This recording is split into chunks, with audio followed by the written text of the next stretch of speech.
salvarme a mí. Gracias otra vez, gracias por venir.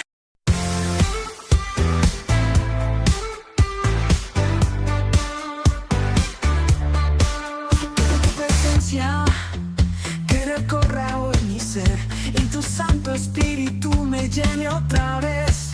Quiero el fuego santo que arda en mí una vez más, y tu gloria llene este lugar. Bendito Salvador, tu gloria ya está aquí envuelto en bendición. O comieron, o almorzaron, se privaron de la carne. Porque tal vez de esa manera piensan que sus malas obras, sus errores, las equivocaciones, por algo que yo haga en un día o tal vez dos, viene el perdón. Pero sabes que el cambio tiene que venir de adentro. Cuando cuentan las Escrituras que Dios, el origen del hombre, el desempeño de la vida del hombre, comienza en un jardín. Allí, en medio de todo lo que Dios había creado, lo pone al hombre y le da todo el poder, le da toda la decisión de enseñorear. Todo lo que había allí, él era dueño. Solamente le pone como una condición que de todas las cosas que había, una sola, el árbol del conocimiento del bien y del mal, que de ese no se acerque, no coma. Porque en el momento que lo haría, él podría perder la vida, moriría. Esa fue, clara fue la consigna que le dio el Señor. Pero por supuesto, el hombre en ese momento quiso experimentar algo. Y como siempre, estuvo ahí el enemigo, susurrando. Y lo hizo. Y comió de ese lugar. De allí, de lo prohibido. Y en el momento que comió de eso lo que no debía ser, apareció el pecado. ¿Qué es el pecado?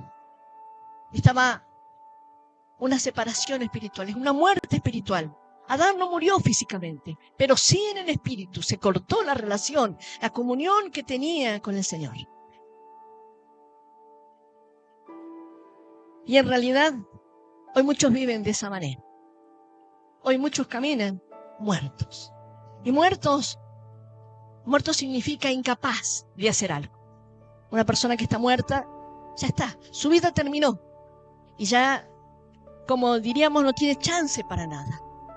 Pero aún el hombre, cuando estamos en vida, Dios sigue hablando al hombre y el hombre todavía sigue eligiendo hacer lo incorrecto. La palabra que yo te voy a compartir por eso hoy es de saber que aún en esa desobediencia, en nuestros tantos errores, pecados, en nuestras fallas, aún así Dios decide en su plan hacernos salvos a todos. ¿Y sabes lo que hace? Nada más ni nada menos que ofrece la propia vida de su Hijo, para que vos y yo hoy estemos caminando en este camino en un tiempo de gracia. Voy a invitarte entonces que puedas abrir tu Biblia en el libro de Colosenses,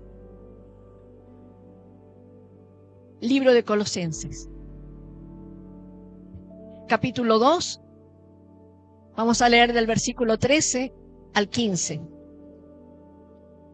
Y esta palabra la vamos a leer en el nombre del Padre, en el nombre del Hijo y en el nombre del Espíritu Santo para tu vida.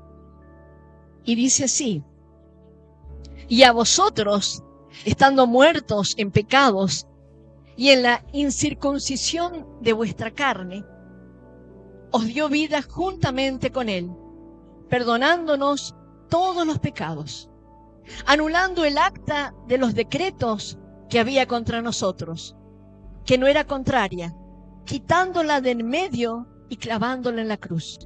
y despojando a los principados y a las potestades, los exhibió públicamente, triunfando sobre ellos en la cruz. Y esto es palabra viva y poderosa de parte de Dios, promesa para tu vida. Claro que sí, recibíla con un fuerte aplauso.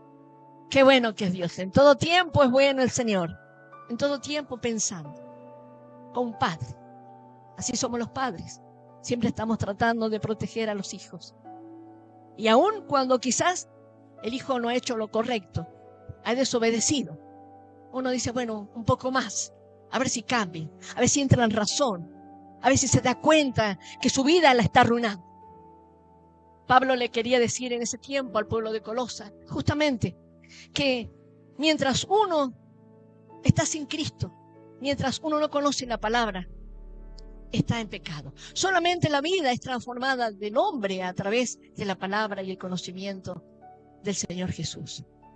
Por eso empieza diciendo, y a vosotros, ustedes, nosotros, cada uno de nosotros, antes de conocerlo, también estuvimos muertos en pecado. Muertos en pecado, separados de Él, separados de esa relación, esa que nos animaba, esa comunión que nos permitía caminar con toda la confianza, con toda la libertad.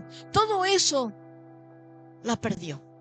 Lo perdió por no hacer caso, por hacer lo que quiso. Y hoy en día hay muchos hombres, mujeres, jóvenes que están perdiendo esa posibilidad. Quieren seguir, no quieren conocerlo, quieren mantenerse en esa otra vida fácil. Porque el pecado es una vida fácil. ¿Sabes que pecar es fácil? Mantenerte en las normas, en los estatutos, en la ley, en la palabra de Dios, es lo que nos hace justamente día a día crecer en nuestra fe hacia Él, en nuestra forma de habernos diseñado Él. Porque Él dice que nosotros somos sus obra, la obra de sus manos, dice, hechura de sus manos, a imagen y semejanza, obra que va perfeccionando. ¿Por qué tiene que perfeccionar todavía Dios? Porque todavía el hombre no ha entrado en ese plano espiritual totalmente. Todavía no entiende lo que es estar en el camino de Jesús. Entonces, el hombre sigue haciendo lo que él quiere. Y dice, y vosotros estando muertos en pecados y en la circuncisión de vuestra carne. ¿Sabes que la circuncisión, esa era cuando el niño en los tiempos de Israel nacía? Era una especie de ritual que se hacía y es como una alianza con Dios, el pacto, de que era parte de la familia del pueblo de Dios. O sea, que era un hombre reconocido y caminaba en los decretos y en los estatutos de Dios, en la ley. Pero dice, vosotros, estando muertos en pecados y en la incircuncisión de vuestra carne. La incircuncisión es lo opuesto a la circuncisión. Si la circuncisión nos unía al Señor, la incircuncisión nos separa de Él. ¿Y qué es? Es dejar que nuestra naturaleza pecadora tome control sobre todas las circunstancias de nuestras vidas. Ahí decía entonces una persona que está en incircuncisión de la carne. Es decir, yo dejo y me muevo sin Dios, sin la guía de Dios. Entonces me enojo, me quejo, reacciono por impulsos, tomo decisiones propias, con mi propia razón, no consulto a nada, no me interesa. Y dice, y a vosotros estando muertos en pecados y en la incircuncisión de vuestra carne, aún así, mira, Pablo les dice, aun cuando no lo conocían, que estaban alejados de Dios, seguían haciendo, algunos todavía estaban con la idolatría, otros con la duda si realmente era la palabra correcta, si realmente lo que Pablo les había predicado era la palabra de Dios. Porque a Pablo muchos lo juzgaron, muchos dudaron de que él era el instrumento realmente que el Señor Jesús había elegido para llevar adelante una iglesia. Bueno, entonces dice, aún así, aún cuando han estado separados, han seguido haciendo las cosas según su propia voluntad, no la voluntad de Dios. Se separaron de Él.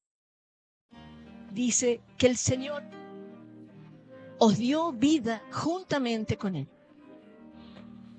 Puedes decir, ¿cómo es lo que estaban? Pero estaban vivos el pueblo de Colosa. Yo estoy vivo.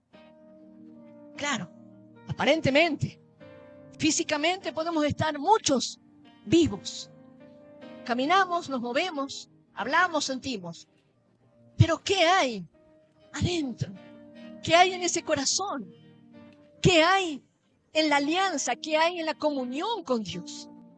¿Realmente estás alineado con Él o estás separado? Pero yo estoy vivo, no. Estás muerto.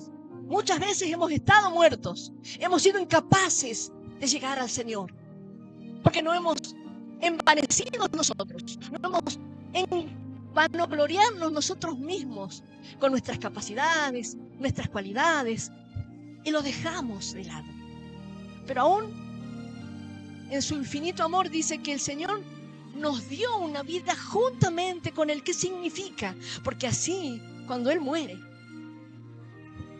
el pecado del hombre. Pero así también, cuando Él vuelve a la vida, nosotros en ese momento viene la transformación de la vida nueva para el hombre. Y cuando el hombre está en esa incircuncisión, en esa vida natural, se mueve, anda muerto. No es que necesita un psicólogo ni una autoayuda. Necesita una vida nueva. Y esa vida nos la da solamente el Señor. Y dice, os dio vida juntamente con Él. ¿Y cómo nos dio la vida? Y acá dice, perdonándonos todos los pecados. ¿Qué magnitud la del amor de Dios? No dice uno, dice todos los pecados, todo lo que has cometido. En Cristo Dios hizo que el pecado del hombre sea inaccesible. Por eso dice que los tiró a las profundidades del mar.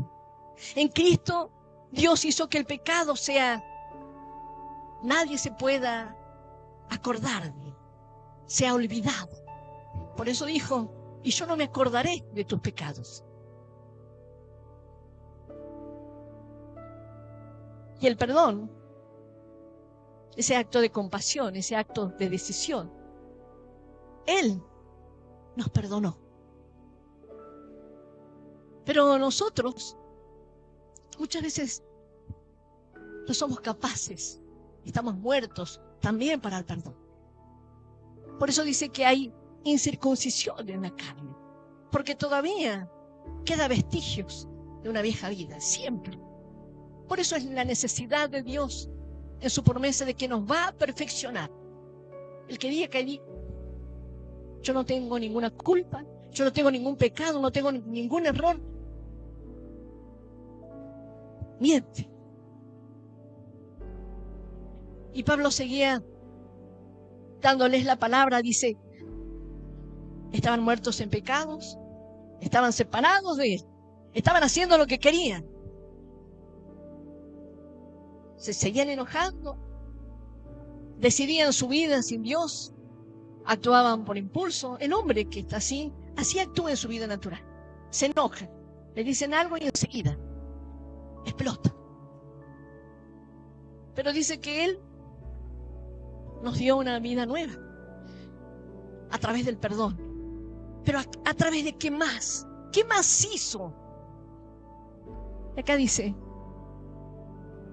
anulando el acta de los decretos que había contra nosotros, que nos era contraria, quitándola del medio y clavándola en la cruz.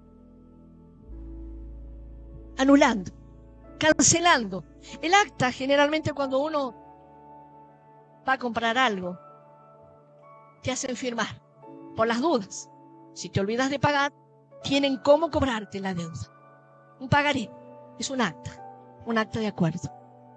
Dice que el Señor Jesús anuló el acta de los decretos que había contra nosotros. ¿Cuál era el acta? Porque dice, por cuanto todos pecaron, están destituidos de la gloria de Dios. Las faltas, los errores, las equivocaciones, las malas decisiones, todo eso, Dios lo canceló, invalidó. Dice, anulando el acta de los acuerdos contraria a nosotros, porque estaba en contra de nosotros, estaba en contra del diseño que Él había hecho. Él había hecho un diseño perfecto. Él había mostrado una vida a seguir, un camino correcto, un camino de fe, de confianza. Pero cuando vos estás separado, cuando estás alejado del Señor, entonces muchos viven con cargas, con culpas, con pesos, que no saben cómo hacer, que, ¿sabes?, lo imposibilitan inclusive acercarse al Señor, o simplemente se dejan llevar por su propia opinión, por su propia razón, su propio sentir, y dicen, no, ¿para qué? ¿Para qué voy a volver? ¿Para qué le voy a pedir? ¿Para qué me voy a acercar? Así escuchaba yo hoy un joven que decía, a mí me cuesta creer porque no lo veo, pero yo sé que puede hacer un milagro. Y yo le preguntaba, ¿y vos te acercás a Él? ¿Cómo vas a saber? ¿Cómo vas a conocerlo? ¿Cómo pensás que Dios puede entrar en tu vida si lo tenés tan lejos? Y estás tomando malas decisiones y estás actuando mal. Bueno, pero yo no sé. No. Es que tenés que saber que si sos un hijo de Dios, porque es un joven que lo recibió a Cristo, tenés que volverte a Él. Y yo le llevaba hoy este mensaje. Le decía, tus pecados ya no están en vos. No te vengo a juzgar. Dios no nos ha venido a juzgar.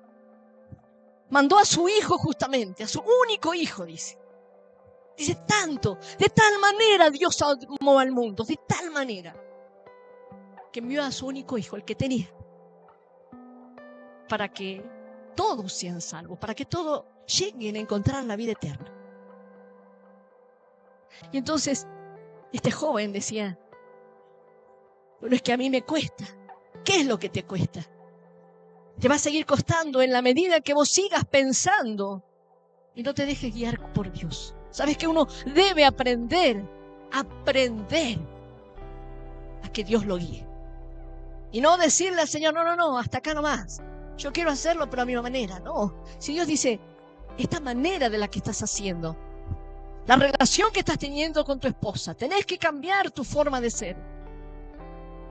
Tenés que mejorar la comunicación. Tenés que dedicarte más tiempo a tus hijos. Tenés que sentarte con ellos. No, pero yo no tengo tiempo, estoy trabajando todo el día. Así le contestamos nosotros al Señor. Y eso es no dejarse. En cambio, si vos te dejás guiar, decís, es que me cuesta, Señor. Pero lo voy a intentar, me voy a esforzar, lo voy a hacer. Eso es lo que le quería enseñar Pablo. Pablo le dice que anulando el acta de los decretos que había contra nosotros, que nos era contraria, quitándola. ¿Cómo hizo con ese acta? ¿Sabes que en la antigüedad, cuando alguien tenía una deuda y la cancelaba, la persona, el dueño, a quien le habían cancelado la deuda, él dice que la pegaba, la clavaba en un lugar público para que todos vean. Y me recordaba que hoy en día muchas veces yo he visto listas donde dicen morosos. ¿Alguna vez te pasó que dice, están en las empresas, sacan, dice los morosos? No la clavan en público para decir ya tu deuda ha sido cancelada, sino al contrario, te sacan para avergonzarte y decirte, vos todavía estás debiendo. Y dice que Dios, esa deuda del pecado, Él la quitó. Quitarla significa que la sacó del medio. ¿Por qué la sacó del medio? Porque eso nos entorpecía a nosotros caminar hacia Él. Las quitó. La quitó del medio. La quitó para que vos vuelvas a acercarte a Él. Para que vos vuelvas a buscarlo a Él. Quitándola, dice, del medio y clavándola en la cruz. en la cruz donde cada vez que nosotros hablamos de Jesús, en este acto que es doloroso, hoy están pasando películas de Jesús y toda la gente está compungida, sentimental se pone. Hoy, mañana un poco menos, y el domingo ya es fiesta, y el lunes volvemos de nuevo a lo que éramos antes. Él la clavó a la cruz, la deuda, tus pecados, tus fallas, tus culpas, todo lo clavó ahí. Cuando su cuerpo fue clavado, cuando su cuerpo fue abatido, allí en esa cruz, que parece que estaba débil. No. Ahí no estaba viendo derrota. Ahí se estaba comenzando a levantar el poder. Porque venía lo nuevo, lo inesperado, lo impensado para nosotros. Y entonces dice, cuando lo clavaron a él, clavó todos tus pecados, toda tu deuda, toda mi deuda, toda de la humanidad. Y además, ¿sabes lo que hizo? Cuando estaba allí, dice, y despojando los principados y a las potestades, las exhibió públicamente, triunfando sobre ellos en la cruz. Eso lo puede haber hecho Jesús nada más. Y despojó a los principados y a las potestades. ¿Sabes que en los tiempos de la antigüedad, cuando un comandante romano había perdido una batalla, se acercaba hacia su general y su general lo despojaba? ¿De qué? De las armas, de su espada, de su escudo, de toda su armadura y también hasta de su propia vestidura de lucha. Y lo exhibían públicamente. Y acá dice que él despojó, quitó. ¿A quién? ¿A quién dice? Y despojando a los principados y a las potestades. Los principados, las potestades. Esos momentos, esas espiritualidad mala, eso que te quiere atrapar, esa oscuridad que vuelve a tu vida, que viene no del Señor, principados, potestades, organizaciones demoníacas que te llevan a hacerlo mal y que te llenan de un montón que no son cualidades. Justamente son opresiones, son características solamente de Satanás. Dice que todo eso despojó a los principados. Le sacó las armas al enemigo. Le sacó, despojó. ¿Cuáles eran las armas? ¿Cuáles son las armas que usa Satanás para nuestras vidas? La opresión, la tentación, la duda, la infidelidad, la incredulidad, la pereza, el desánimo, el desaliento, el menosprecio. Todo eso, el miedo, sacó, lo quitó, lo venció, lo sacó. Eran armas, son las armas que utiliza a diario el enemigo con nuestras vidas. Y allí, generalmente, los reyes, los generales, ganan las batallas, justamente, o obtienen el triunfo en medio de una batalla. Jesús, ahí utilizó la cruz. Y sabes que en los tiempos de la antigüedad, morir en la cruz era una de las muertes más vergonzosas, porque era para aquellos ladrones, para aquellas personas esclavas, para aquellos que habían hecho prisioneros que habían hecho algo muy mal, asesinos. Y a él, a Jesús, al que no tenía ninguna mancha, ningún pecado. Su Padre lo eligió, nuestro Padre lo eligió. Y ahí, y mira la grandeza, la magnitud del amor y el perdón de Dios, que dice que nos perdonó además de todos los pecados, pero estando ahí, en esa cruz entre dos hombres ladrones. Ahí, y antes de dar el último aliento, expirar, ¿qué hizo? ¿Renegó? No, no. Padre, dice, perdónalos, porque no saben lo que hacen. Padre, porque no te conocen. Hasta ahí, hasta en ese momento, tuvo compasión de la humanidad. Y no le importó. Se cumplió la profecía, que se hizo con un cordero. Y con su sangre bendita, trajo una vida nueva a nuestras vidas. Trajo la salvación. Por eso dice, y despojando a los principados y a las potestades, los exhibió públicamente.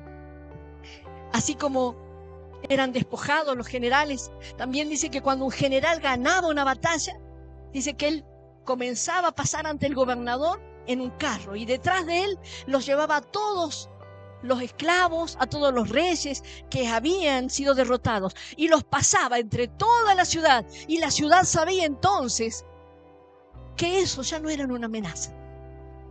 La gente, cuando estaba Jesús crucificado, lloraba, decía, pobre. Algunos decían, bueno, si eres rey, sálvate a ti mismo.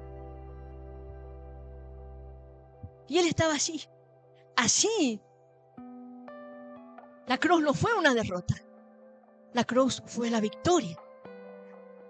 Un lugar diferente. Y exhibió, dice, públicamente, triunfando sobre ellos en la cruz.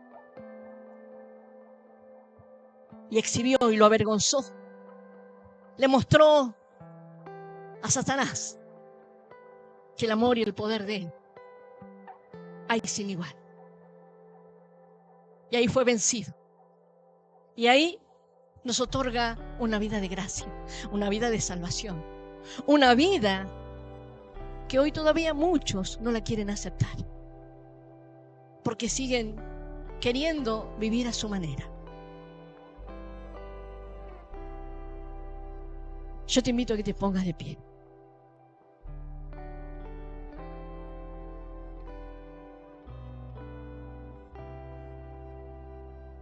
La cruz no es un lugar de la derrota. Yo cuando era chica recuerdo que cada vez que veía la cruz sentía dolor, porque así había sido manifestado. Y era pobre. Pobre Jesús. Pobre Jesús que murió por mí. Que murió, pero no nos enseñaban a que murió por mí. No nos enseñaban que a partir de ahí nosotros éramos libres. Libres de culpa, libres de pasado, libres de cargas, libres de cualquier error. No. Nos enseñaban de que, pobre Jesús, lo mataron. Qué malo los que lo mataron. Y ahí se quedaba. Y uno se quedaba con el dolor. Y inclusive uno hasta se sentía culpable. Decía, pobre porque fue por mí. Entonces, no te mostraba que el acto de dar su vida era para salvarte. Porque después, dicen las Escrituras, que viene la parte más maravillosa.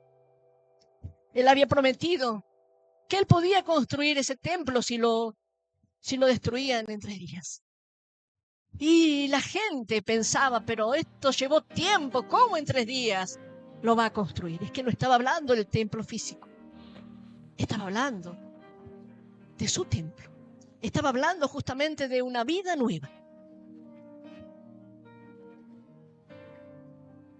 Jesús murió por nosotros, Jesús murió por la humanidad, no porque sí, sino murió para que la vida del hombre sea transformada.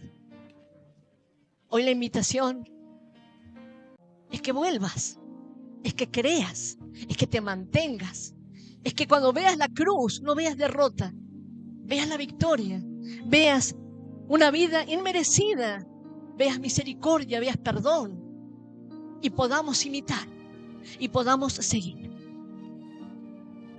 La cruz, muchos piensan que es debilidad, que es sufrimiento. De hecho, fue azotado, fue vituperado. Lo más bajo que se le puede hacer a un hombre, se le fue hecho a Jesús. Solamente Él podría haber resistido tanto dolor. Pero ese propio dolor luego se transformó en fortaleza y luego en el poder de la cruz. La cruz tiene el poder de cambiar una vida, porque allí todos nuestros pecados, el acta donde nos hacía falsos, infieles, mentirosos,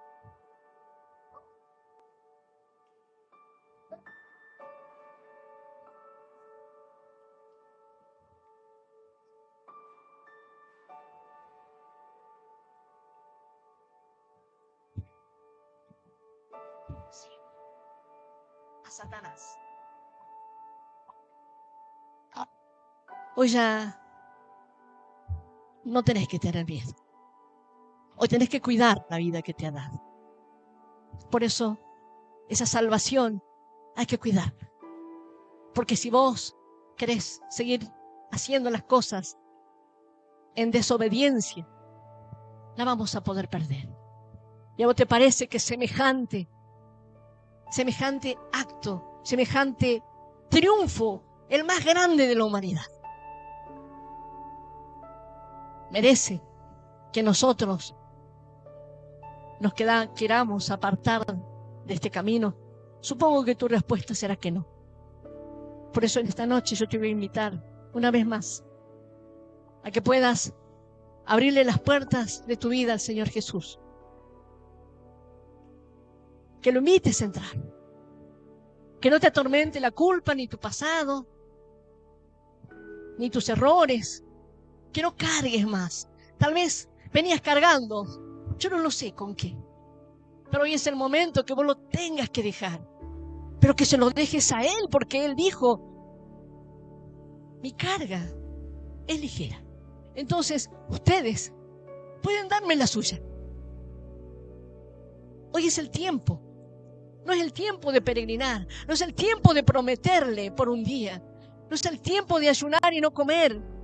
Si tu vida no va a ser cambiada, si vos no que estás dispuesto a ser transformado. Así que ahí donde estás, podés orar junto conmigo y después de mí podés repetir esta oración con todo tu corazón. Señor Jesús, en esta noche te abro las puertas de mi corazón. Te invito a entrar. Te pido perdón por todos mis pecados, Señor. Te pido perdón por haber estado muerto, por haberme separado de ti, Señor, por haberme dejado llevar por mi propia naturaleza. Me arrepiento, Señor, de cada uno de esos errores, de esas equivocaciones, de cada pecado. Pero hoy, Señor, sé y me has recordado que tú pagaste mi deuda. Tú la pagaste. Por eso te pido en esta noche que me ayudes, Señor, a conocerte más, a tener una comunión más íntima contigo, Señor, a pasar más tiempo. Señor, que tu Espíritu Santo llene mi vida. A seguirte, Señor, a seguirte aunque alrededor y las circunstancias que estén a mi lado, Señor, no sean las mejores. Y a serte fiel, a no fallarte, a no engañarme a mí y engañarte a ti, Señor. Y te pido, Señor, que en esta noche anotes mi nombre en el libro de la vida eterna. Y también, Señor, el de toda mi familia. Y yo te agradezco, Señor, de todo corazón, por haber muerto en la cruz del Calvario. Señor, hoy sé que allí estuvo la victoria. Hoy sé que allí triunfaste tú, mi Dios. Gracias, Señor, porque además me has otorgado en esa muerte, con tu muerte, Señor, clavando mi deuda allí, me has entregado y me has ofrecido una vida eterna. Yo te doy gracias, porque a partir de ahí, Señor, me haces un hijo tuyo. Ayúdame, Señor, a caminar siempre a tu lado. Enséñame de las maneras que tú quieras. Hazme entender, Señor, que si salgo de este camino y no permanezco en ti, las cosas no serán iguales y vendrán los males a mi vida, Señor. Por eso en esta noche decido elegirte nuevamente y darte toda la gloria, darte toda la honra, darte toda la potestad, darte todo el imperio, y lo hago en el nombre del Padre, en el nombre del Hijo y en el nombre del Espíritu Santo de Dios. Amén, amén y amén. Y dale un